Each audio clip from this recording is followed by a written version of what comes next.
If you cut me open, I bleed Biafra. It's not just the saying, it is the legacy my father left behind, which was written in the memories of a boy who barely survived a genocide.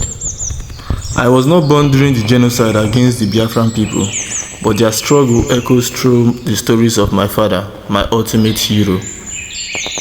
It was January 15th, 1970, when the war finally ceased. My father, then a 16-year-old lad, had returned from the front lines. He had fought gallantly to defend his people, delaying the systemic annihilation of the Igbo nation. The war had come to a standstill in my village, Umajia, in the Ugwaku community, a village bordering the Imo River, where a bridge served as the gateway to Mbano. When enemy forces pushed into our village, the Biafran defenders fought with everything they had. Eventually, they were forced across the river. In a desperate act of defense, the bridge was blown up to halt the enemy's advance towards them, now across the Imo River. Nigerian soldiers, however, remained camped in our village for a long time afterwards. When my father returned from his deployment, he arrived to find our home occupied. Coincidentally, his own bedroom had been taken over by one of their commanding officers. As villagers slowly returned to find their homes held captive, they were forced to perch in corners, waiting for the signal to finally reclaim their lives. Every Biafran soldier had been ordered to surrender their rifles, but my father, an adventurous and defiant soul, refused. He slipped into the forest to hide his weapon, sneaking out occasionally to ensure it remained safe. He had joined the army a year into the conflict, inspired by his senior friend, Sylvester, who had returned home in full Biafran uniform.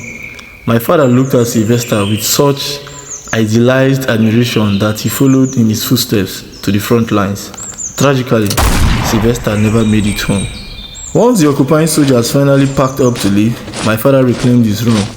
That evening, he went into the forest, cleaned his rifle, and set up 3 bottles as targets. He took aim and fired, striking each one perfectly. He brought the weapon back and tucked it under his bed.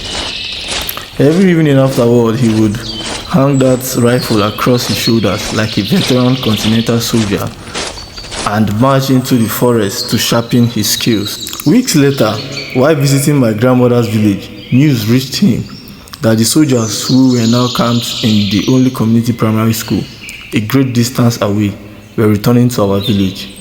My father abandoned his group and ran with the intensity of a man possessed, desperate to reach home before they did. He took heavy shortcuts he knew, but it was too late. The soldiers were already in our compound when he arrived. As he tried to slip through the back window, he saw the commanding officer standing in his room, lifting the bed to reveal the hidden rifle. The commander hoisted the weapon, cocked it, and shouted, "Ina wanchan kremin sojan Biafra? Where is that little Biafran soldier in English?" Their eyes locked. My father bolted. 3 shots rang out, whistling past his ears as he vanished into the dense woods. My father's aunt, who spoke Hausa, emerged to plead for his life, though whispers within the village always remained divided.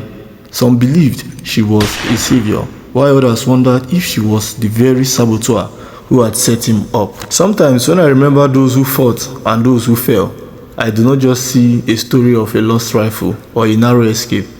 I see the indomitable spirit of a boy who refused to be conquered. The war may have ended, but the courage of men like my father remains as a bridge between our history and our identity. A reminder that while they could occupy our land, they could never truly occupy the defiant soul of the Biafran youth.